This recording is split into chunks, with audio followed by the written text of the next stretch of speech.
Hello students, previous video में हम लोगों ने पढ़ा था about the lanthanoids and actinoids. Guys उसमें हम लोगों ने लैंथेनॉइड्स एंड एक्टिनॉइड्स की पूरी प्रॉपर्टी के बारे में पढ़ के रखा था। आज की वीडियो में हम लोगों को एक दो एलिमेंट्स कैसे निकालते हैं जो हम लोग मेटल्स अपने डेली लाइफ में यूज़ करते हुए एक्चुअली कैसे आते हैं। कोई भी मेटल्स क्या ये ज़मीन में अर्थ क्रस्ट में ज़मीन के अंदर हमें एज इट इज़ पड़ा मिलता है? नहीं। तो फिर हमें उसके ऊपर बहुत सारी प्रोसेस करनी होती है, उस कंपाउंड के ऊपर बहुत सारे टेक्निक्स अवेलेबल करने होते हैं एंड तब जाके हम लोग मेटल को एक्सट्रैक्ट कर सकते हैं। तो गाइज आज का हमारा जो टॉपिक है उस टॉपिक की हम लोग हेडिंग बना सकते हैं, that is extraction of metal. And extraction of metal की अगर आप लोग बात करें गाइज तो इसे हम लोग मेटलर्जी के नाम से जान सकते हैं। इनफैक्ट आगे चल के हमें एक छोटे से लेसन के बारे में पढ़ना है जिसमें हम लोग general principles and isolation techniques के बारे में पढ़ते हैं मेटल्स के। ये उसी के अंदर का पार्ट है। जबकि हम लोग डी एंड ए ब्लॉक पढ़ रहे हैं तो डी ब्लॉक के कुछ एलिमेंट्स का एक्सट्रैक्शन हम लोग यहाँ पर पढ़ेंगे। तो मेटलर्जी में हम लोग पढ़ते क्या है गाइज? मेटल्स की अगर हम लोग बात करते हैं तो हमें मेटल्स मिलते कैसे, सबसे पहले उसके ऑकरेंस को समझने की कोशिश करिए कि मेटल्स हमें कैसे मिलते हैं। गाइज मेटल्स हमें दो स्टेट में मिल सकते हैं, एक फ्री स्टेट होता है या फिर इसे हम लोग कहते हैं नेटिव स्टेट। इसे हम लोग कहते हैं नेटिव स्टेट, मतलब जैसे हम लोग पीरियोडिक टेबल में सिंबल लिखते हैं वैसे। लेकिन क्या सारे के सारे मेटल्स वैसे मिलेंगे? नहीं। जो मेटल्स इनर्ट है मतलब नॉन रिएक्टिव है, ऐसे जो मेटल्स होते हैं ये हमें फ्री स्टेट में मिल सकते हैं गाइस। जिसका एग्जांपल अगर देखा जाए तो एग्जांपल आप लोग दे सकते हैं सिल्वर, गोल्ड या फिर प्लैटिनम। सम टाइम कॉपर भी मिल सकता है। कॉपर हमें दोनों स्टेट में मिल सकता है, फ्री स्टेट में भी मिलता है एंड कंबाइंड स्टेट में भी मिलता है। गाइस मेटल्स जो दूसरे तरीके से हमें मिलता है उसे हम लोग कहते हैं कंबाइंड स्टेट। इसे हम लोग कहते हैं कंबाइंड स्टेट। मतलब क्या? मतलब ये कि जो रिएक्टिव मेटल्स है ये किसी न किसी कंपाउंड के रूप में मिलते हैं। अब ये जो कंपाउंड्स होते हैं ये कंपाउंड्स मेनली क्या होते हैं? तो ये मेटल के ऑक्साइड्स हो सकते हैं या फिर सल्फेट्स हो सकते हैं या फिर सल्फाइड्स हो सकते हैं, राइट, या फिर इवन कार्बोनेट्स भी हो सकते हैं गाइस। तो ये देखिए ये सारे के सारे कंपाउंड्स की कैटेगरी है। जैसे मैं आप लोगों को बताऊं कि आयरन कहाँ से निकालते हैं, तो आयरन इस कंपाउंड से निकालते हैं जिसे आप लोग आयरन ऑक्साइड कहते हैं एंड इसे हम लोग एक और नाम से जानते हैं, दैट इज़ हीमेटाइट। तो फिर इस हीमेटाइट की कैटेगरी क्या हो गई? ऑक्साइड। ये ऑक्साइड कैटेगरी का और हो गया। इसमें से हम लोग क्या निकालते हैं? आयरन को निकालते हैं। तो गाइस जरा समझने की कोशिश करिए कि मेटल्स हमें दो स्टेट में मिल सकता है, free state as well as combined state. अब इस मेटलर्जी में हम लोगों को कुछ कंसेप्ट्स को समझ के रखना है, कुछ डेफिनेशंस को पहले समझ के रखना है। सबसे पहले हम लोग समझेंगे कि मिनरल क्या होता है। मिनरल का मीनिंग क्या होता है? मिनरल का मतलब होता है naturally occurring substance found in earth crust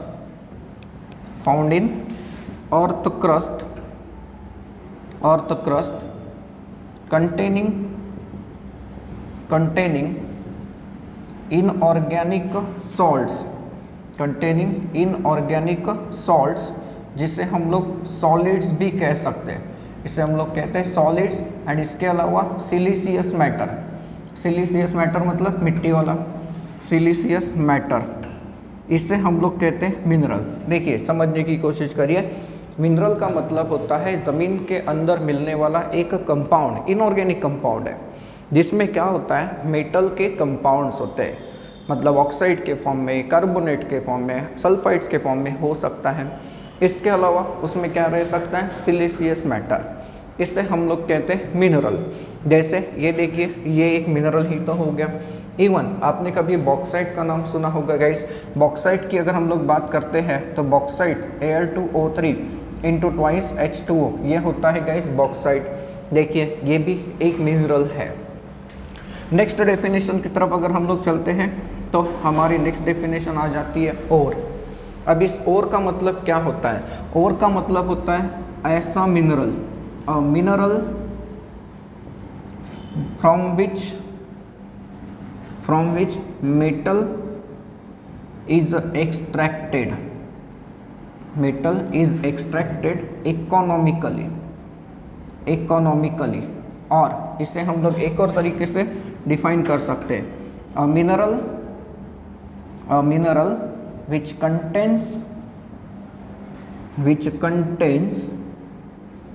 high percentage of metal। देखिए ऐसा मिनरल जिसमें मेटल का परसेंटेज क्या होता है, ज़्यादा होता है। गाइस इन दोनों में कंसेप्ट को ज़रा क्लियर करिए। सारे के सारे जो ओर्स है ये मिनरल्स होते हैं, लेकिन सारे के सारे मिनरल्स ओर्स नहीं हो सकते। मैंने क्या कहा कि सारे के सारे ओर्स ये मिनरल्स होते हैं, हाँ, लेकिन सारे के सारे जो मिनरल्स हैं ये ओर्स होते हैं क्या, नहीं। इसका एग्जांपल देखो, जैसे फॉर एग्जांपल हम लोग आयरन की बात करते हैं तो आयरन के कई सारे मिनरल्स प्रेजेंट होते हैं। एक हीमेटाइट जिसका फॉर्मूला मैं दे सकता हूँ Fe2O3। इसके अलावा मैग्नेटाइट नाम का एक और मिनरल होता है जिसका फॉर्मूला अगर देखते हैं तो वो होता है Fe3O4। देखिए ये दोनों के दोनों मिनरल्स हो गए अकॉर्डिंग टू द डेफिनेशन, लेकिन हम लोग जो आयरन निकालते हैं वो आयरन निकालते हैं फ्रॉम द हीमेटाइट, तो ये क्या हो गया, ओर हो गया। क्लियर हो रहा है? तो सारे के सारे ओर्स मिनरल्स हो सकते हैं, लेकिन सारे के सारे मिनरल्स हमेशा ओर रहेंगे क्या, नहीं। देन मिनरल एंड ओर के बाद नेक्स्ट डेफिनेशन की तरफ हम लोग चलते हैं, दैट इज मेटलर्जी। अब मेटलर्जी मतलब क्या, तो मेटलर्जी का मतलब होता है मिनरल से ओर में से मेटल को निकालना। जैसे खाना बनाने की प्रोसेस को हम लोग क्या कहते हैं, कुकिंग, वैसे मेटल को एक्सट्रैक्ट करने की प्रोसीजर को कहा जाता है metallurgy. The process of the extraction of the metal from the ore economically, या फिर आप लोग कह सकते हैं the process of extraction of the metal from the ore on a large scale, इसे हम लोग कहेंगे मेटलर्जी।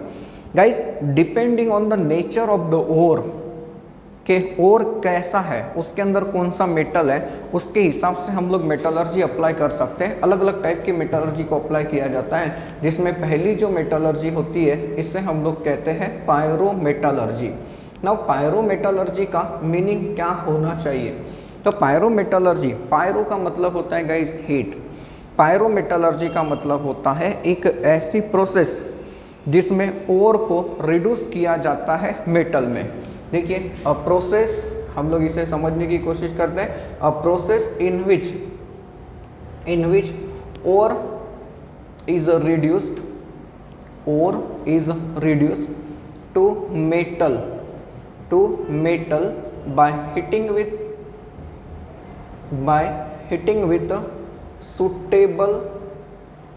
suitable reducing agent, इसे हम लोग कहते हैं पायरोमेटलर्जी। और ये जो रिड्यूसिंग एजेंट होते हैं ये कार्बन हो सकता है, हाइड्रोजन हो सकता है, या फिर एल्यूमिनियम भी हो सकता है। पायरो का मतलब हीट एंड पायरोमेटलर्जी मतलब क्या, पायरोमेटलर्जी मतलब ऐसी मेटलर्जी जिसमें हम लोग मेटल को निकालेंगे, कहाँ से, फ्रॉम द ओर। कैसे, ore is reduce to metal, ore is reduce to metal by heating with suitable reducing agent like carbon, hydrogen, aluminium. इसे आप लोग कहते हो पायरोमेटलर्जी, मतलब हीटिंग करके आप लोग एक्सट्रैक्ट करोगे मेटल को। गाइस दूसरी जो मेटलर्जी होती है उस मेटलर्जी को हम लोग नाम देते हैं hydrometallurgy. It is called as what, hydrometallurgy. अब हाइड्रोमेटलर्जी का मीनिंग क्या है, तो a process of extraction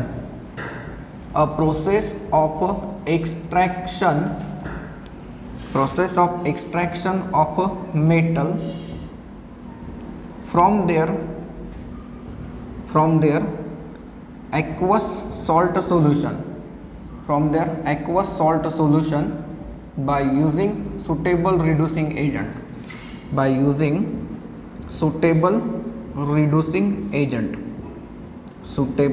reducing agent। देखिए हाइड्रोमेटलर्जी का मतलब क्या है, हाइड्रोमेटलर्जी में हम लोग करते क्या है, तो जो ओर है उस ओर को पहले एक सोलूबल सॉल्ट में हम लोग कन्वर्ट कर लेते हैं, मतलब सोल्यूशन में कन्वर्ट करते हैं, और फिर उस सोल्यूशन के अंदर से हम लोग क्या निकाल लेते हैं, मेटल को निकालते हैं by using reducing agent. Guys इस मेथड से हम लोग सिल्वर एंड गोल्ड जैसे एलिमेंट्स को निकालते हैं। इन मेटल से हम लोग जनरली निकालते हैं आयरन। मैक्सिमम एलिमेंट्स जो होते हैं ये हम लोग पायरोमेटलर्जी के द्वारा निकाल सकते हैं। गाइस तीसरे टाइप की मेटलर्जी हम लोग यूज कर सकते हैं एंड उसे हम लोग कहते हैं electrometallurgy. It is called as what? Electrometallurgy. Now metallurgy with the help of electric current, मतलब क्या? A process of extraction of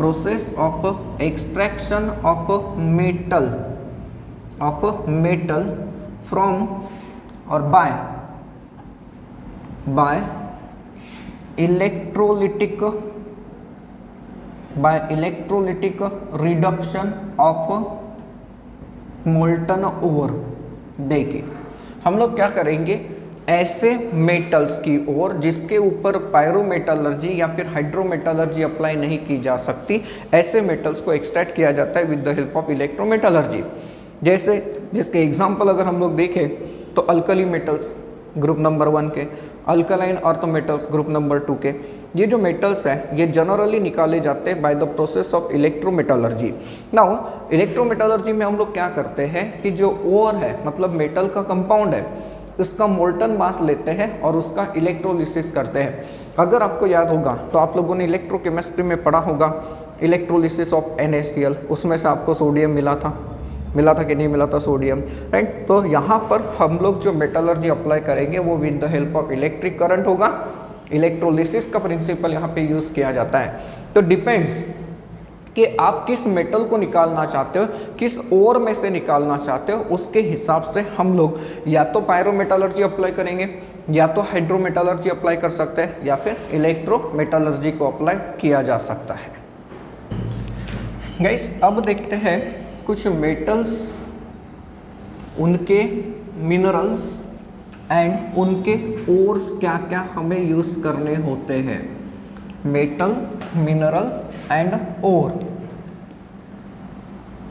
क्योंकि अलग अलग मेटल्स के अलग अलग ओर होंगे एंड एक ही मेटल के एक से ज़्यादा मिनरल हो सकते हैं। गाइस सबसे पहले हम लोग डिस्कस करते हैं अबाउट द आयरन। देखिए आयरन बहुत सारे मिनरल के रूप में हमें मिलता है, जिसमें पहला एक जो होता है वो है हीमेटाइट, जिसका फॉर्मूला होता है Fe2O3। ये हीमेटाइट का फॉर्मूला होता है गाइस। इसके अलावा ये हमें मिलता है in the form of iron pyrite, जिसका फॉर्मूला लिया जाता है Fe(S2)। सोचिए गाइस आयरन हमें एक और फॉर्म में मिलता है जिसका नाम होता है सिडेराइट, दैट इज FeCO3। ये आयरन कार्बोनेट का ओर है गाइस। आयरन इसके अलावा आपको मिलता है इन द फॉर्म ऑफ मैग्नीटाइट, जिसका फॉर्मूला होता है Fe3O4। देखिए अब इन सब में से हम लोग आयरन कहाँ से निकालते हैं, तो आयरन को निकाला जाता है फ्रॉम द हीमेटाइट। तो फिर इसका मतलब ये हो गया गाइस कि हीमेटाइट ये क्या हो गई, आयरन की ओर हो गई, जिसका फॉर्मूला हम लोग क्या यूज़ करते हैं, Fe2O3। देखिए इतने सारे आयरन के क्या हो गए, मिनरल्स हो गए, लेकिन हम लोग आयरन को कहाँ से एक्सट्रैक्ट कर देते हैं, that is from the haematite. Guys इसके अलावा अगर हम लोग देखें तो लिमोनाइट करके एक और होता है आयरन का, वहाँ से भी हम लोग एक्सट्रैक्शन कर सकते हैं लिमोनाइट। अब लिमोनाइट का फॉर्मूला देखें तो twice Fe2O3 into thrice H2O ऐसा होना चाहिए।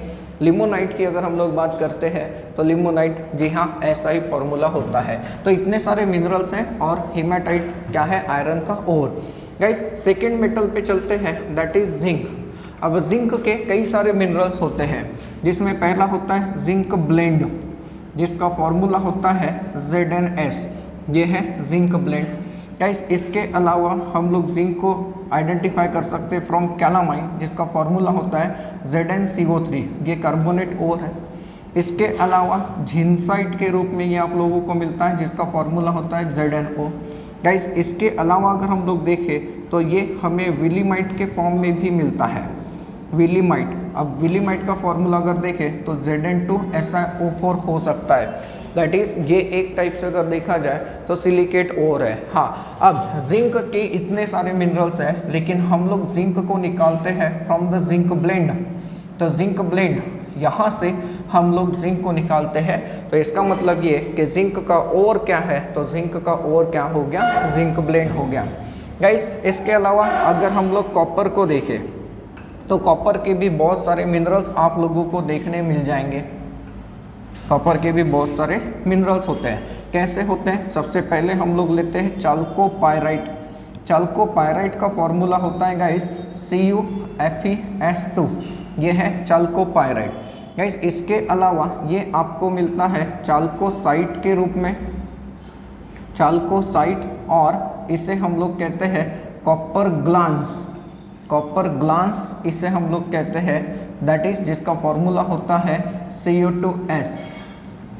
इसके अलावा ये हमें मिलता है in the form of cuprite, that is Cu2O। Guys इसके अलावा अगर हम लोग देखें तो ये आपको मिलता है इन द फॉर्म ऑफ मैलाचाइट। मैलाचाइट ये कंबाइन ओर है, copper hydroxide and copper carbonate का ये कंबाइन ओर है। गाइस इसके अलावा अगर देखें तो ये अजूराइट के रूप में हमें मिलता है, जिसका फॉर्मूला होता है CuOH/2 into twice of CuCO3। देखिए इतने सारे कॉपर के मिनरल्स आपके पास होते हैं, राइट। कॉपर के इतने सारे मिनरल्स हैं, लेकिन हम लोग कॉपर को कहाँ से एक्सट्रैक्ट करते हैं, तो हम लोग एक्सट्रैक्ट करते हैं from the chalcopyrite, that is CuFeS2।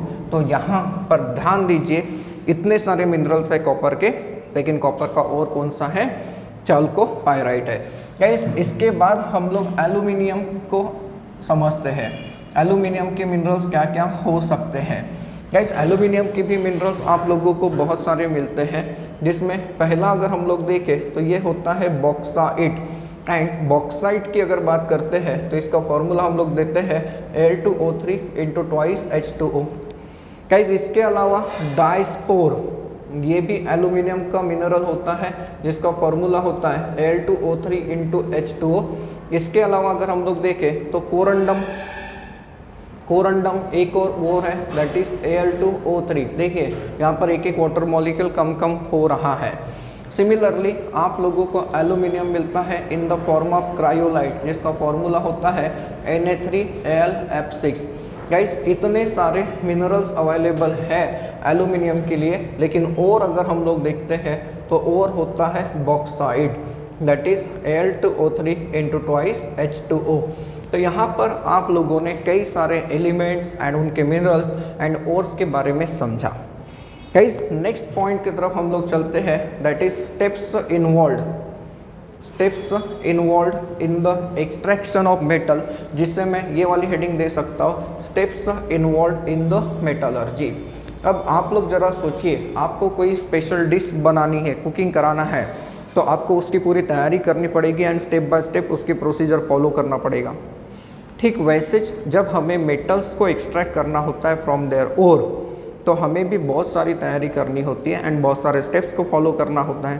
तो ये स्टेप्स कौन कौन से हो सकते हैं गाइस, इसमें सबसे पहली स्टेप जो होती है इसे हम लोग कहते हैं कॉन्सनट्रेशन। कॉन्सनट्रेशन कहते हैं, concentration is also called as ore beneficiation, ore beneficiation, या फिर it is also called as ore dressing, इसे हम लोग ओर ड्रेसिंग भी कहते हैं। गाइस कॉन्सनट्रेशन का एक्चुअल मीनिंग होता क्या है, कॉन्सनट्रेशन का एक्चुअल मीनिंग होता है removal of gangue, removal of gangue, gangue, और it is also called as matrix, removal of the gangue और the matrix from the ore, powdered ओर। क्योंकि सबसे पहले तो ये सोचिए आप लोगों के पास कोई स्टोन है, उसमें से मेटल निकालने से अच्छा है कि उसको हम लोग क्रश करेंगे, बराबर है, पाउडर फॉर्म में लाते हैं एंड फिर पाउडर फॉर्म में लाने के बाद सबसे पहली स्टेप अप्लाई करते हैं कॉन्सनट्रेशन। अब कॉन्सनट्रेशन मतलब क्या सर, कॉन्सनट्रेशन का मीनिंग मैंने आपको ये बताया, रिमूवल ऑफ द गेंज या फिर मैट्रिक्स। सर ये क्या है, सपोज करिए हम लोग मार्केट से चावल खरीद के लाएं, तो क्या उसे एज इट इज़ पकाएंगे? नहीं, उसमें से पहले स्टोन या फिर मिट्टी अगर होगी या फिर कोई भी अनवांटेड मटेरियल होगा तो हम लोग पहले उसे रिमूव करेंगे। वही काम ओर के ऊपर भी किया जाता है। जो अनवांटेड, यहाँ पर आप लोगों को ये जो नाम मिला है दैट इज गेंज और मैट्रिक्स, तो इस गेंज और मैट्रिक्स का मतलब होता क्या है? तो गेंज और मैट्रिक्स का मतलब जो होता है वो होता है अनवांटेड मटेरियल। जैसे सैंड हो सकता है, मड हो सकता है, और एनी अनवांटेड मटेरियल जो कि ओर के साथ जुड़ा होता है, हो सकता है ओर के साथ जुड़ा हो सकता है, इसे हम लोग कहते हैं मैट्रिक्स या फिर क्या कहते हैं, गेंज कहते हैं। तो इसे रिमूव करने का मतलब जो होता है ये होता है कॉन्सेंट्रेशन। एंड गाइस कॉन्सेंट्रेशन के लिए हम लोग कई सारे मेथड्स का इस्तेमाल करते हैं depending on the nature and type of the ore, depending on the nature of the ore as well as impurity present in it. उसके अंदर कौन सी इम्प्यूरिटी प्रेजेंट है उसके हिसाब से भी हम लोग कॉन्सेंट्रेशन की मेथड को अप्लाई करते हैं। जैसे बहुत सारी मेथड्स होती है, that is washing, simply washing, जिसे हम लोग ग्रेविटी सेपरेशन कह सकते हैं। इसके अलावा गाइज हम लोग देखें तो हाइड्रोलिक क्लासीफायर वाली मेथड ये भी होती है। इसके अलावा फ्रोथ फ्लोटेशन मेथड, ये हमें अच्छे से पढ़ के रखनी है, आगे हम लोग पढ़ने वाले हैं। Froth flotation process etcetera. Magnetic separation भी होता है, डिपेंड के और मैग्नेटिक है या फिर उसके अंदर का इम्प्यूरिटी मैग्नेटिक है, कई सारे मेथड। तो बेसिक हिंट मैं आपको दे रहा हूँ। सबसे पहले क्या, कॉन्सेंट्रेट करना है ओर को। गाइज सेकेंड वाली जो स्टेप होती है इसे आप लोग कहते हो रोस्टिंग। नाउ रोस्टिंग का मतलब क्या होता है, रोस्टिंग मतलब होता है heating of the ore in presence of air, क्योंकि रोस्टिंग हम लोग अपने घर में भी यूज़ कराते हैं, याद रखिए। रोस्टिंग का मतलब क्या, heating of the ore in presence of the air. अब इसमें क्या होता है, इसमें हम लोग क्या करके रखते हैं, conversion of ore into oxide form. देखिए मेन मोटो क्या है रोस्टिंग करने का, मेन मोटो ये है कि जो और आपके पास कॉन्सेंट्रेट होके आ चुका है उसे हम लोग अब ऑक्साइड फॉर्म में कन्वर्ट करेंगे। क्यों, इसके पीछे रीज़न ये होता है कि ऑक्साइड में से मेटल को निकालना काफ़ी इजी होता है एज़ कम्पेयर टू सल्फेट्स या फिर कार्बोनेट्स। इनमें से मेटल को निकालना डिफ़िकल्ट होता है, लेकिन ऑक्साइड्स में से मेटल को निकालना थोड़ा ईजी होता है। गाइस तीसरी जो स्टेप होती है उसे हम लोग कहते हैं स्मेल्टिंग। एंड ये जो स्मेल्टिंग है यही है रिडक्शन, क्योंकि इस प्रोसेस में आप लोगों को मिलता है मेटल। इस प्रोसेस में आपको क्या मिलता है, मेटल मिलता है। एंड जो चौथी प्रोसेस हम लोग यूज़ करते हैं इसे आप लोग कहते हो रिफाइनिंग और it is also called as purification. Depending on the nature of the metal हम लोग कई सारे प्रोसेस यूज़ कर सकते हैं। एंड मोस्ट कॉमन जो मेथड यूज़ की जाती है ये की जाती है इलेक्ट्रोलिटिक रिफाइनिंग, क्योंकि उससे काफ़ी एक्स्ट्रा प्योर मेटल मिलता है। कई सारे मेटल्स है, उसके अलग अलग प्रॉपर्टीज़ है, उसके हिसाब से हम लोग अलग अलग प्रोसेस यूज़ कर सकते हैं रिफाइनिंग के बारे में भी। तो एक हिंट मैंने आप लोगों को दिया कि कौन कौन से स्टेप्स जनरली इन्वॉल्व किए जाते हैं मेटलर्जी के अंडर। गाइस अब चलते हैं नेक्स्ट एंड इम्पोर्टेंट टॉपिक की तरफ, that is extraction of iron. Extraction of iron from hematite using blast furnace। ये काफ़ी अच्छा टॉपिक है स्टेट बोर्ड के लिए एज वेल एज एंट्रेंस के लिए। आयरन का एक्सट्रैक्शन फ्रॉम द हीमेटाइट। तो गाइस आयरन को अब हमें एक्सट्रैक्ट करके दिखाना है फ्रॉम द हीमेटाइट, एंड उसके लिए आप लोगों के पास कौन कौन से स्टेप्स यूज़ होने वाले हैं। सबसे पहले हम लोग समझते हैं कि कंपोजिशन ऑफ हीमेटाइट ओर। गाइस अगर आप लोग आयरन के माइंस में गए या हीमेटाइट के माइंस में गए तो आप लोग ज़रा सोचिए, आप लोगों ने थोड़ा सैंपल उठा लिया तो क्या उसमें सारा का सारा हीमेटाइट आ गया? नहीं, उसके अंदर इम्प्योरिटी भी आ गई। तो गाइस हीमेटाइट ओर जो होता है उसमें हीमेटाइट तो प्रेजेंट होता है Fe2O3, इसके अलावा यहाँ पर प्रेजेंट होता है सिलिका, जिसका मतलब होता है SiO2, राइट गाइस। इसके अलावा यहाँ पर प्रेजेंट होता है manganese dioxide, that is manganese dioxide, जिसे हम लोग मैग्नीज ऑक्साइड कह सकते हैं। एंड इसके अलावा फॉस्फेट भी प्रेजेंट होते हैं गाइस, फॉस्फेट। इसके अलावा इसमें एल्यूमिनियम भी थोड़ी क्वांटिटी में प्रेजेंट रह सकता है। तो ये सारे के सारे जो मटेरियल्स हैं ये सारे के सारे मटेरियल्स क्या हो गए, इम्प्योर हो गए, इम्प्योरिटीज हो गई, गेंज हो गया, बराबर है गाइस। ये जो हीमेटाइट ओर है, इस हीमेटाइट को हम लोग रिड्यूस करते हैं। रिड्यूसिंग एजेंट जो यहाँ पर हम लोग यूज़ करते हैं, रिड्यूसिंग एजेंट जो यूज़ करते हैं वो होता है कोक, दैट इज़ कार्बन। ये होता है कोक, कार्बन। एंड यहाँ पर आप लोग जो फ्लक्स यूज़ करते हो, अब फ्लक्स का मतलब क्या होता है? फ्लक्स का मतलब होता है एक ऐसा केमिकल सब्सटेंस जो स्मेल्टिंग के वक्त ऐड किया जाता है एंड वो गेंज के साथ कंबाइन होकर स्लैग बन के निकल जाता है। देखिए फ्लक्स का मतलब क्या? फ्लक्स का मतलब है एक ऐसा केमिकल सब्सटेंस जो गेंज के साथ रिएक्ट होगा एंड स्लैग बन के निकल जाएगा। Generally Ganges and flux in दोनों का नेचर एक दूसरे का कॉम्प्लीमेंट्री होता है। अगर कभी गेंज एसिडिक है तो ऐसे केस में हमें बेसिक फ्लक्स यूज़ करना पड़ेगा, एंड अगर कभी गेंज बेसिक है तो ऐसे केस में हमें एसिडिक फ्लक्स का इस्तेमाल करना होता है गाइस, राइट। तो यहाँ पर जो फ्लक्स हम लोग यूज़ करते हैं वो फ्लक्स होता है लाइमस्टोन, जिसका फॉर्मूला होता है calcium carbonate. Guys during the extraction, जब आप लोग आयरन को एक्सट्रैक्ट करते हो ब्लास्ट फर्नेस के अंदर, तो यहाँ पर ये जो लाइमस्टोन है ये डिकम्पोज होता है और डिकम्पोज होके ये कन्वर्ट कर देता है कार्बन मोनोऑक्साइड। तो कार्बन मोनोऑक्साइड एंड कोक, यहाँ पर एक चीज़ की तरफ ध्यान रखिए, कोक मतलब ये कार्बन, ये दोनों के दोनों रिड्यूसिंग एजेंट का काम करते हैं। ये दोनों के दोनों रिड्यूसिंग एजेंट का काम करते हैं।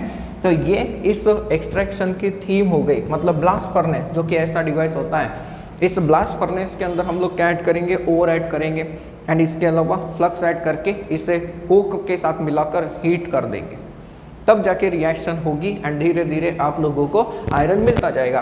तो कौन कौन से स्टेप्स इन्वॉल्व होती है, तो इसके तरफ हम लोग चलते हैं स्टेप्स, जिसमें सबसे पहली जो स्टेप हम लोग देते हैं गाइस वो है कॉन्सेंट्रेशन। अब कॉन्सेंट्रेशन मतलब क्या होता है, removal of the Ganges. Guys यहाँ पर हम लोग जो कॉन्सेंट्रेशन की मेथड अप्लाई करते हैं वो अप्लाई करते हैं हाइड्रोलिक वॉशिंग, कह दीजिए हाइड्रोलिक वॉशिंग। अब हाइड्रोलिक वॉशिंग हम लोग कैसे कैरी आउट करते हैं, मैं आपको एक डेमो के साथ समझा देता हूँ। एक टाइप का कंटेनर होता है, स्पेशली डिज़ाइन टाइप का कंटेनर, एंड इसके बॉटम में हम लोग पास करते हैं एक टैप, नल। यहाँ से हम लोग वाटर ऐड कर देते हैं, तो समझ लीजिए कि इस टैंक में कौन आ गया, वाटर आ गया। एंड गाइस यहाँ से हम लोग छोड़ देते हैं पाउडर्ड ओर, यहाँ से हम लोग छोड़ देते हैं पाउडर्ड ओर। अब इस मेथड का इम्पैक्ट क्या होगा गाइस, हमें आयरन को निकालना है फ्रॉम द हीमेटाइट। तो हीमेटाइट की जो ओर है वो हेवी है, हीमेटाइट की जो ओर है वो क्या है, हेवी है। एंड हेवी होने के कारण जो ओर पार्टिकल्स रहेंगे, ये ओर पार्टिकल्स क्या हो जाएंगे, इस बॉटम में सेटल हो जाएंगे। एंड इसके अंदर रहने वाला जो गेंज है, इसके अंदर रहने वाला गेंज हल्का होता है, तो वो पानी के ऊपर आ जाएगा। यहाँ से आप लोग गेंज को कलेक्ट कर सकते हो। तो सोचिए गेंज एंड ओर ये दोनों अलग हुए कि नहीं हुए, हो गए। ये एक मेथड हम लोग इस्तेमाल कर सकते हैं गाइस। जनरली आयरन के केस में ये मेथड काफ़ी ज़्यादा यूज़ की जाती है, दैट इज़ हाइड्रोलिक वॉशिंग। और हाइड्रोलिक क्लासीफायर में हम लोग पानी के द्वारा ओर को वॉश करते हैं।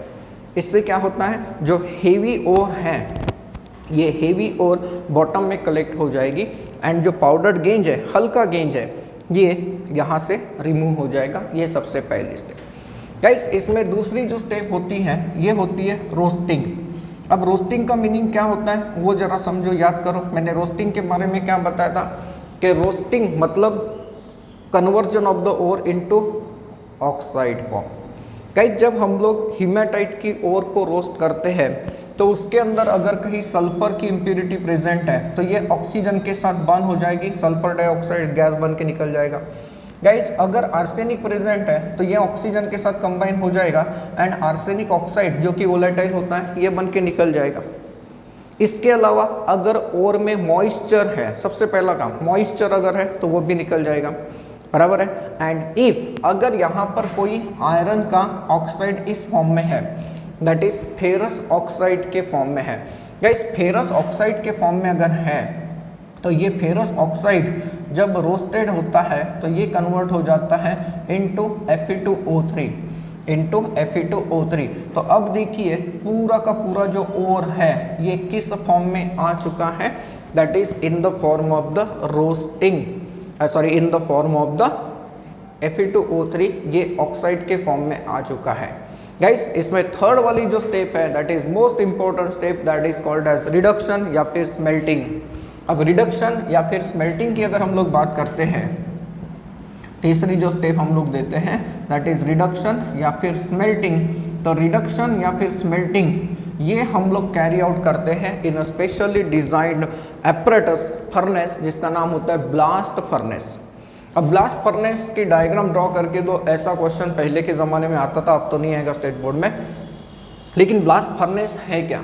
तो ब्लास्ट फर्नेस एक बहुत बड़ा डिवाइस है, कुछ इस तरीके से एक सिलेंड्रिकल टावर के समान है, जिसका डायमीटर अगर हम लोग देखें तो 5 से लेके 10 मीटर तक हो सकता है, एंड उसकी हाइट अगर देखें तो 25 से लेके 30 मीटर्स तक हो सकती है। देखिए डायमीटर 5 से लेके 10 मीटर एंड हाइट कितनी हो सकती है, 25 से लेके 30 मीटर तक की हाइट हो सकती है। ये बहुत बड़ा एपरेटस होता है and basically it is divided into 3 part. इसमें से पहला जो पार्ट होता है इसे हम लोग कहते हैं हर्थ, जो कि होता है बॉटम का एरिया।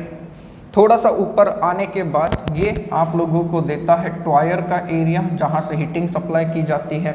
एंड इसमें तीसरा पोर्शन होता है स्टैक, जिस रीजन में मैक्सिमम रिएक्शंस होते हैं गाइस। ना यहाँ पर अगर हम लोग देखें तो कई सारे रिएक्शंस होते हैं, है ना। ये जो ब्लास्ट फर्नेस है, इस ब्लास्ट फर्नेस को तो हम लोगों ने डिवाइड कर लिया, 3 पार्ट में हम लोगों ने डिवाइड कर लिया। अब ये ब्लास्ट फर्नेस काम कैसे करता है? तो ये ब्लास्ट फर्नेस काम करता है काउंटर करंट पे।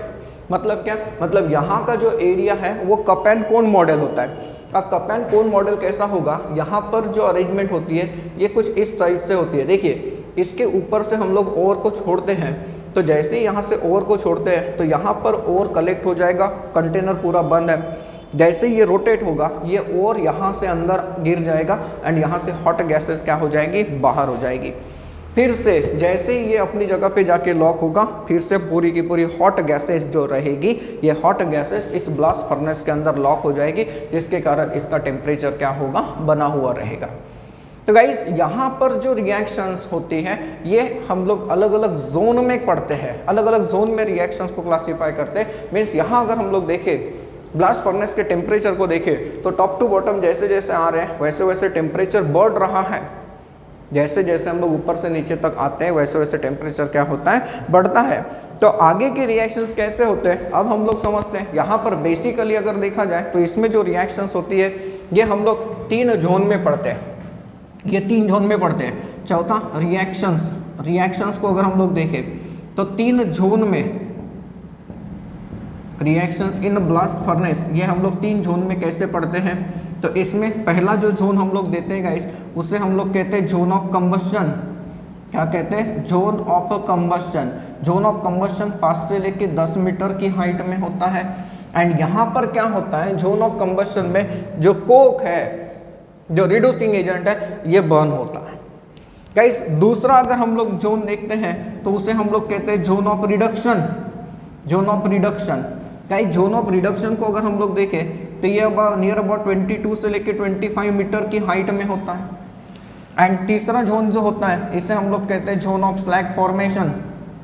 Zone of slag formation, zone of slag formation near about 20 metre height में होता है। तो अलग अलग जोन में रिएक्शंस कैसे होते हैं ये हम लोग समझेंगे।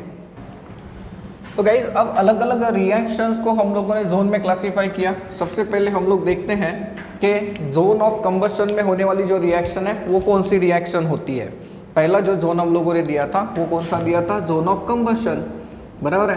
तो जोन ऑफ कंबस्शन कहाँ पर होता है ये हम लोगों ने क्या बताया कि नियर अबाउट 5 मीटर से लेके 10 मीटर हाइट तक ये प्रेजेंट होता है। मतलब मान लीजिए कि इस रीजन में, अब इस रीजन में क्या होता है गाइस, ये जो ट्वायर्स है, इस ट्वायर से हम लोग क्या करते हैं, blast of the hot air produce करते हैं। यहाँ से हम लोग क्या प्रोड्यूस क्या हीट सप्लाई करते हैं, ब्लास्ट ऑफ हॉट एयर्स, जिसके कारण क्या होगा, यहाँ पर जो चार्ज हम लोगों ने फीड करके रखा है, चार्ज मतलब क्या क्या क्या है, ओर है, फिर उसके बाद फ्लक्स है एंड उसके बाद रिड्यूसिंग एजेंट है। तो ये सारे के सारे जब हॉट एयर यहाँ पर आएगी तो टेम्परेचर क्या हो जाएगा, बढ़ जाएगा गाइस। एंड ये जो कोक है दैट इज कार्बन, ये कार्बन यहाँ पर बर्न होके कन्वर्ट हो जाता है कार्बन मोनोऑक्साइड में।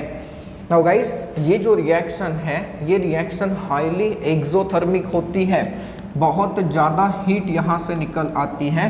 एंड देयरफॉर ये जो रीजन होता है इस रीजन का टेम्परेचर डिग्री सेल्सियस में 1700 के आसपास होता है। केल्विन में अगर आप लोग देखें तो ये 2000 केल्विन के अराउंड तक पहुंच जाता है, means it is the hottest region of the furnace, बराबर है। एंड इतने टेम्परेचर पे क्या होता है, थोड़ी क्वांटिटी में जो कार्बन मोनोऑक्साइड है ये भी डिकम्पोज हो जाता है एंड प्रोड्यूस कर देगा carbon as well as oxygen. And ये जो गैसेस अब यहाँ से निकलेगी कार्बन मोनोऑक्साइड एंड कार्बन भी, ये धीरे धीरे ऊपर तक जाएगी धीरे धीरे ऊपर तक, हाँ। एंड ये जो हॉट गैसेस है गाइस, ये हॉट गैसेस धीरे धीरे रिएक्शन में इन्वॉल्व होगी। मतलब ये जो हॉट गैसेस है ये हॉट गैसेस अब क्या हो जाएगी, इन्हें रिड्यूस करेगी, ओर को रिड्यूस करेगी। दूसरी जो जोन होता है, दूसरा जो जोन होता है इसे हम लोगों ने कहा है zone of reduction. Guys zone of reduction कहाँ पर हमने दिया, तो 22 से लेके 25 मीटर हाइट, जो कि काफ़ी ऊपर है। मतलब इस रीजन में देखिए जैसे जैसे ऊपर जा रहे हैं वैसे वैसे टेम्परेचर क्या हो रहा है, कम कम हो रहा है। नाउ इस जोन में रिडक्शन होगा। जी हाँ, हमारे पास जो ओर है वो ओर कौन सी है, Fe2O3। इसका रिडक्शन होता है with the help of carbon monoxide. Carbon monoxide जब इसे रिड्यूस कर देगी तो ये आयरन बन के आ जाएगा, यहाँ से निकल जाएगी CO2 की गैस रिलीज हो जाएगी गाइस, बराबर है। गाइस यहाँ पर हम लोग एक और चीज़ की तरफ ध्यान दें कि थोड़ा सा रिडक्शन जो है ये कार्बन भी करा लेगा, कार्बन भी हीमेटाइट को रिड्यूस करके आयरन एंड खुद कन्वर्ट हो जाएगा कार्बन मोनोऑक्साइड में। अब जरा सोचिए इतने टेम्परेचर पे ये रिएक्शन हो रही है तो जो आयरन बना ये आयरन समवॉट स्पॉन्जी होगा, सॉफ्टर होगा। आयरन बना गिरने की कोशिश करेगा नीचे, जी हाँ। जैसे जैसे नीचे आएगा टेम्परेचर बढ़ेगा बढ़ेगा बढ़ेगा, आयरन क्या हो जाएगा, मेल्ट हो जाएगा, मोल्टन आयरन यहाँ पर कलेक्ट हो जाएगा। ये है दूसरा जोन जिसे हम लोग कह रहे हैं जोन ऑफ रिडक्शन। गाइस तीसरा जोन जो हम लोगों ने कहा था वो कौन सा था, that is zone of slag formation. Zone of slag formation. Now zone of slag formation ये हम लोगों ने कहा था कि नियर अबाउट 20 मीटर हाइट में होगा, हाँ होगा। तो जोन ऑफ स्लैग फॉर्मेशन में होगा क्या, स्लैग मतलब क्या, तो स्लैग का मीनिंग पहले समझिए गाइस। जो फ्लक्स है हम लोगों ने किस लिए ऐड किया था, तो सर गेंज के साथ कंबाइन होने के लिए, जी हाँ। तो गेंज इस फ्लक्स के साथ जब कंबाइन होता है तो क्या बन के निकल जाएगा, स्लैग। अब हम लोगों ने जो फ्लक्स ऐड किया वो कौन सा है, कैल्शियम कार्बोनेट लाइमस्टोन। ये कैल्शियम कार्बोनेट डिकम्पोज होता है कैल्शियम ऑक्साइड एंड यहाँ से कार्बन डाइऑक्साइड गैस देता है। ये जो कैल्शियम ऑक्साइड है ये कैल्शियम ऑक्साइड काम करता है फ्लक्स का, जो कि गेंज के साथ कंबाइन होगा। फॉर एग्जाम्पल अगर गेंज सिलिका है तो ये उसे कन्वर्ट कर देगा कैल्शियम सिलिकेट में, जो कि स्लैग है। इसके अलावा अगर हम लोग एल्यूमिनियम को मानते हैं कि वो एक गेंज है, देखिए एल्यूमिनियम को अगर मानते हैं कि वो एक गेंज है तो ये इसके साथ भी कंबाइन होगा गाइस, आपको मिल जाएगा कैल्शियम एल्यूमिनेट। एंड इस रिएक्शन से रिलीज हो जाता है ऑक्सीजन, यहाँ से रिलीज हो जाता है ऑक्सीजन रिलीज होता है। सिमिलरली और भी अगर कोई गेंज प्रेजेंट है तो ये कंबाइन हो जाएगा एंड किसके साथ कंबाइन हो जाएगा, फ्लक्स के साथ, क्या बन जाएगा, स्लैग। धीरे धीरे ये भी क्या हो जाएगा, नीचे आ जाएगा। एंड इसमें एक और जोन डिवाइड किया जाता है फिर, that is called as zone of fusion. Zone of fusion, देखिए यहाँ पर पूरे रिएक्शंस हो गए। अब टेम्परेचर, मटेरियल जो बन गया है ये मटेरियल धीरे धीरे नीचे आएगा क्योंकि वॉल्यूम कम कम हो गया, गैसेस निकलने वाली है। तो ये मटेरियल जब नीचे नीचे आएगा गाइस, आयरन यहाँ पे जो बना हुआ है ये नीचे नीचे आएगा, मेल्ट होगा। लेकिन मेल्ट होते समय क्या होता है कि इस जगह पर जो MnO2 है इसका रिडक्शन होके आपको मैग्नीज मिलता है। इसके अलावा जो कैल्शियम फॉस्फेट होता है ये कैल्शियम फॉस्फेट रिड्यूस होकर फॉस्फोरस मिलता है। सिलिका अगर होगा SiO2 तो ये रिड्यूस होके सिलिका बन जाता है। और ये सारा का सारा आयरन के साथ आता है, ये सारा का सारा क्या होगा, आयरन के साथ आ जाएगा एंड धीरे धीरे कलेक्ट हो जाएगा एट द बॉटम। मतलब यहाँ पे जो आयरन आप लोगों को मिलेगा उस आयरन में क्या क्या रह सकता है, कार्बन रह सकता है, सिलिकॉन रह सकता है, सल्फर थोड़े क्वांटिटी में, फास्फोरस एंड मैग्नीज भी रह सकता है। गाइज यहाँ से हमें जो आयरन मिलता है ये नियर अबाउट 93% प्योर होता है एंड इसमें 4% कार्बन होता है। यहाँ से मिलने वाला जो आयरन होता है इससे हम लोग कहते हैं पिग आयरन। इसे हम लोग कौन सा आयरन कहते हैं, पिग आयरन कहते हैं, जिसमें 4% तक का क्या होता है, कार्बन प्रेजेंट होता है। गाइज आयरन यहाँ पे कलेक्ट होगा एंड आयरन के ऊपर जमा हो जाता है स्लैग, जो कि यहाँ से एक्सट्रैक्ट किया जाता है। तो इस तरीके से अब यहाँ से आयरन निकालेंगे, उसके सॉलिड ब्लॉक्स बनाए जाते हैं एंड उससे हम लोग पिग आयरन कराते हैं, क्या कहते हैं। तो ये एक इम्प्योर आयरन आप लोगों को मिला, मेटल मिल गया। इसमें नेक्स्ट वाली जो स्टेप होती है गाइज वो होती है refining. Refining is also called as what, purification. इसे हम लोग कहते हैं प्यूरिफिकेशन। गाइस आयरन का जो रिफाइनिंग होता है, ये आयरन का रिफाइनिंग किया जाता है by electrolytic reduction, electrolytic refining. अब ये इलेक्ट्रोलिटिक रिफाइनिंग कैसे होता है, तो इसमें जो प्योर आयरन होता है, प्योर आयरन को बनाया जाता है कैथोड, जो इम्प्योर आयरन होता है उस इम्प्योर आयरन को बनाया जाता है एनोड। एंड यहाँ पर इलेक्ट्रोलाइट की अगर बात करते हो तो जो इलेक्ट्रोलाइट होता है ये होता है नियर अबाउट 3% सल्फ्यूरिक एसिड। अब जरा सोचिए, एनोड पे हमेशा ऑक्सीडेशन होता है, कैथोड पे हमेशा क्या होता है, रिडक्शन। अब इसका डायग्रामेटिक व्यू हमारे सिलेबस में नहीं है, लेकिन कैसे होता है ये मैं आपको समझाता हूँ। इलेक्ट्रोलिसिस कैरी आउट करने के लिए इलेक्ट्रोलिटिक सेल चाहिए। ये देखिए ये है इम्प्योर, इसे मैं कहता हूँ इम्प्योर आयरन। तो ये क्या हो गया, एनोड, एनोड के ऊपर चार्ज पॉजिटिव, ठीक है, ये हो गया एनोड। एंड ये है प्योर आयरन, प्योर आयरन, ये क्या हो गया, कैथोड, दिस इज कैथोड, ठीक है। यहाँ पर सॉल्यूशन है H2SO4 का। ड्यूरिंग दैट केस क्या होता है गाइस, जब यहाँ पे इनफैक्ट FeSO4 यूज करते हैं, फेरस सल्फेट, फेरस सल्फेट, यहाँ पर इलेक्ट्रोलाइट होता है ferrous sulphate containing 3% sulphuric acid. तो जो फेरस सल्फेट है उसमें से Fe2+ के आयंस का पहले रिडक्शन होगा। ये Fe2+ आयंस कैथोड की तरफ जाएंगे एंड Fe2+ आयंस कैथोड की तरफ जब जाएंगे तो 2 इलेक्ट्रॉन लेकर ये कन्वर्ट हो जाएगा आयरन में, जो कि डिपॉजिट कहाँ होगा, इसकी सरफेस पे। अब सॉल्यूशन में Fe2+ कम हो गया, फेरस आयन कम हो गया। एट दैट टाइम एनोड अपने आप को डिसॉल्व कराता है। गाइस एनोड कौन है, आयरन, ये अपने आप को डिसॉल्व कराएगा Fe2+ बन के एंड Fe2+ फिर से यहाँ पर जाएगा। कब तक ये प्रोसेस चलती रहेगी, जब तक यहाँ पे आयरन प्रेजेंट है। यहाँ का पूरा आयरन इस प्योर कैथोड के ऊपर क्या हो जाएगा, डिपॉजिट हो जाएगा एंड जो इम्प्यूरिटीज है वो यहाँ पर गिर जाएगी, जिसे एनोड मर्ड कहा जाता है। इसे हम लोग क्या कहते हैं, एनोड मर्ड कहते हैं। तो इस तरीके से हम लोग आयरन की मेटलर्जी को समझ लेते हैं। अब समझ लेते हैं guys commercial forms of the iron, commercial forms of iron. Generally हम लोग 3 टाइप के आयरन का इस्तेमाल करते हैं गाइस। इसमें पहला जो टाइप होता है इसे हम लोग कहते हैं कास्ट आयरन, दूसरा जो होता है इसे हम लोग कहते हैं रॉट आयरन, रॉट आयरन होता है, एंड तीसरा जो होता है इसे हम लोग कहते हैं गाइस स्टील्स, राइट, इसे हम लोग कहते हैं steel. Now wrought iron, cast iron and steel में क्या फ़र्क है, तो फ़र्क होता है प्यूरिटी का, परसेंटेज ऑफ कार्बन का। कास्ट आयरन में गाइस 4% तक कार्बन होता है, 4% तक। रॉट आयरन की बात करते हैं तो it is very pure iron, this is the purest form, this is purest form of the iron, जिसमें सिर्फ 0.2% तक का कार्बन प्रेजेंट होता है। एंड स्टील में अगर हम लोग देखें तो 0.2 से लेके 2% तक का कार्बन प्रेजेंट होता है। Guys this is very hard, ये हार्ड एंड ब्रिटल होता है।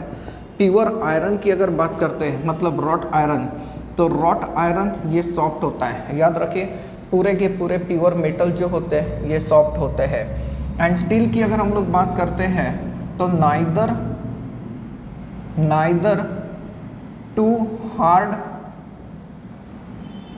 टू लो मतलब टू सॉफ्ट, ये ज़्यादा हार्ड और ज़्यादा सॉफ्ट नहीं होते। देखिए इनकी वजह से इनका इस्तेमाल अलग अलग जगह पे होता है। गाइस इसका इस्तेमाल कई सारी जगह पर होता है, पाइप्स बनाने के लिए, तो पाइप्स बनाने के लिए तो इसका भी इस्तेमाल होता है। एंड इसका इस्तेमाल मेनली कहाँ पर होता है? For the purpose of the construction, for the purpose of the construction. Even कई सारे रिएक्टर्स, वेसल्स बनाने के लिए भी स्टेनलेस स्टील का इस्तेमाल होता है। हाउस यूटेंसिल्स बनाने में इसका इस्तेमाल ज़्यादा होता है। गाइस प्योर आयरन की बात करें तो रिवेट्स जो होते हैं, नट बोल्ट्स प्योर आयरन के बने हुए होते हैं। कास्ट आयरन ये ऑटोमेटिव पार्ट्स बनाने के लिए बहुत ज़्यादा यूज़ किया जाता है। ऑटोमेटेड पार्ट्स, जैसे आप लोगों ने अलॉय व्हील का नाम सुना होगा, आजकल के टू व्हीलर्स में अलॉय व्हील्स आते हैं, तो ये मेनली कास्ट आयरन के होते हैं जो कि हार्ड होता है। राइट, तो ये 3 फॉर्म जनरली होते हैं आयरन के। गाइस इसके बाद हमें चलना है towards the extraction of the zinc, that is extraction of the zinc means you can say metallurgy of the zinc.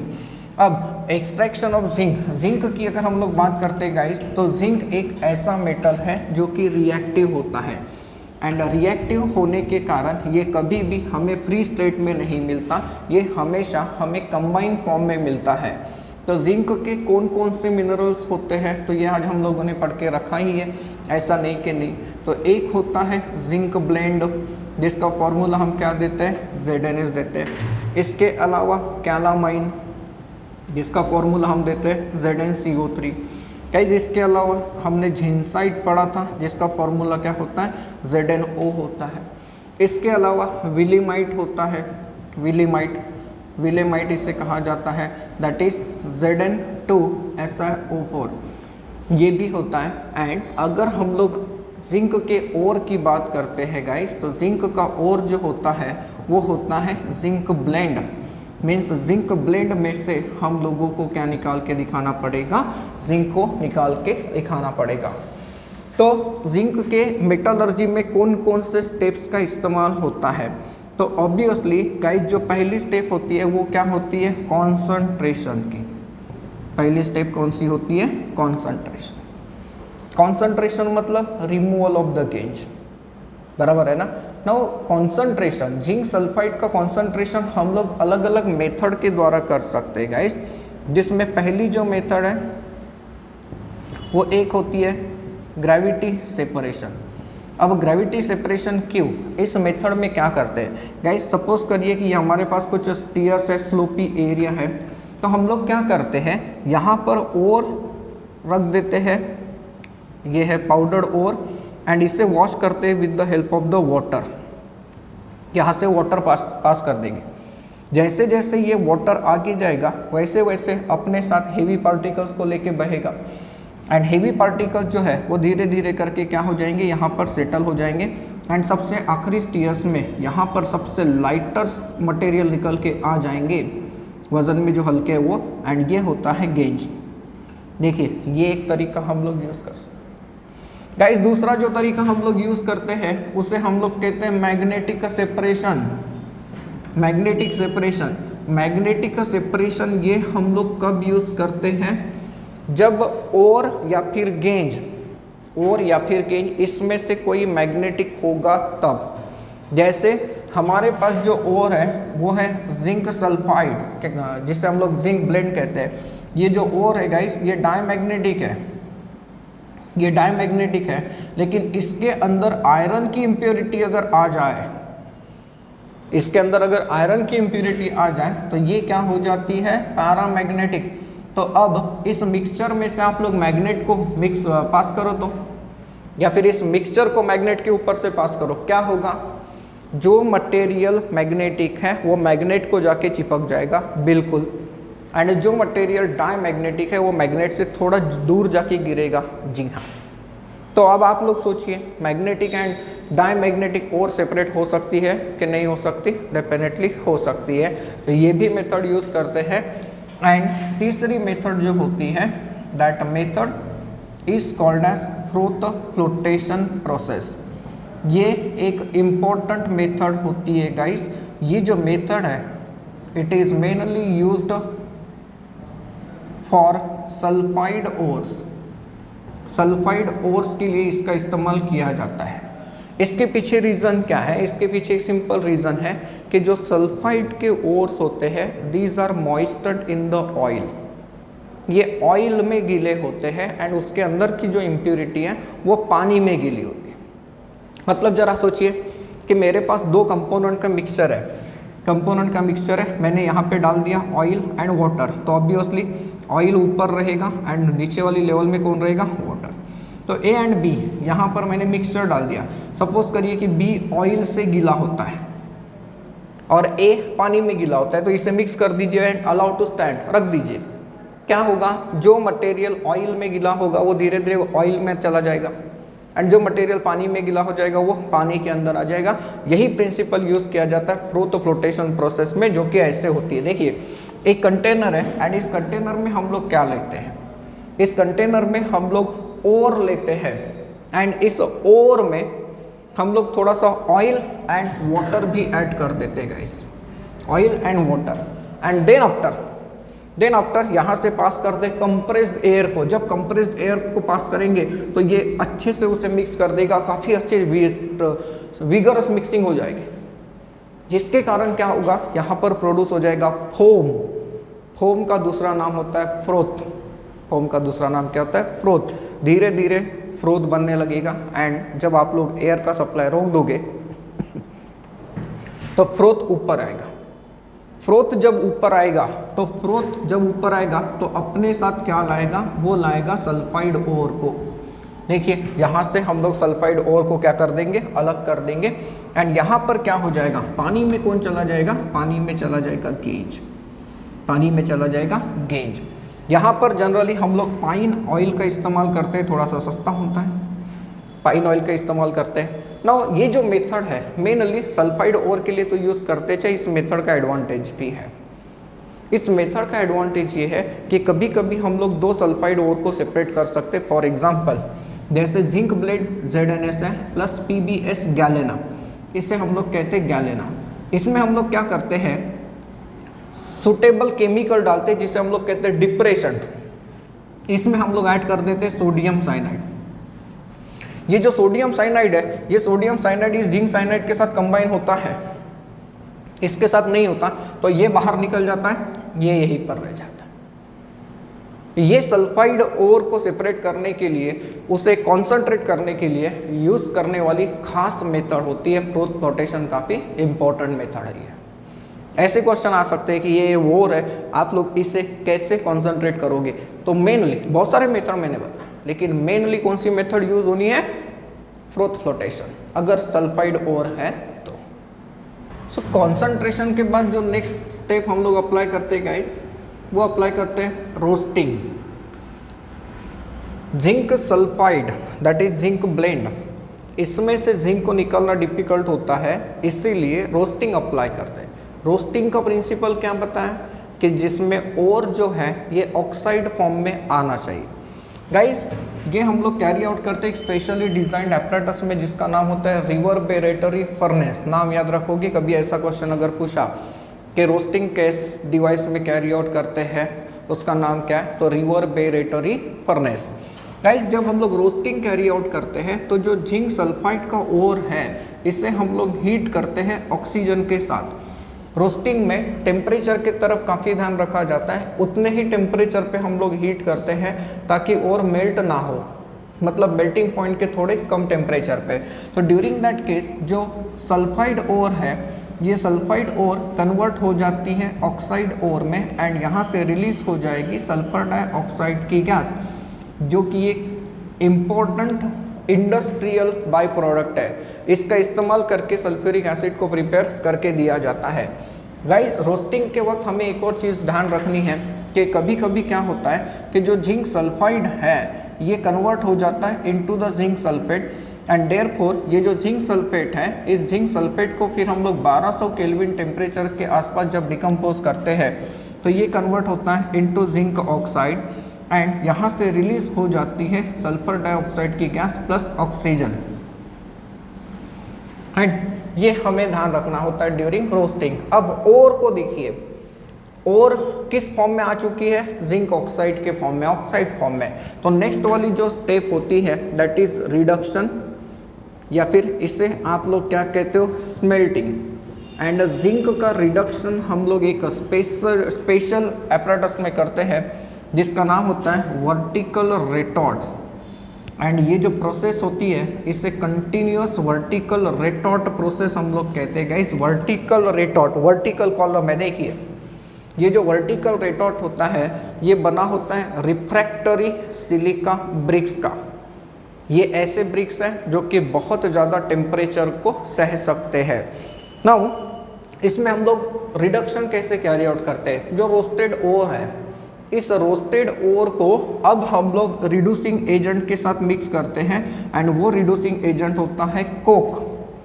ये क्या होता है, ये कोक होता है। इसे एक प्रॉपर रेशियो में हम लोग मिक्स करते हैं। और होता है 40% एंड ये होता है 60%। एंड इसे हम लोग बना देते हैं in the form of the briquettes. Briquettes मतलब छोटे छोटे बॉल्स, राइट, छोटे छोटे कैप्सूल्स के समान।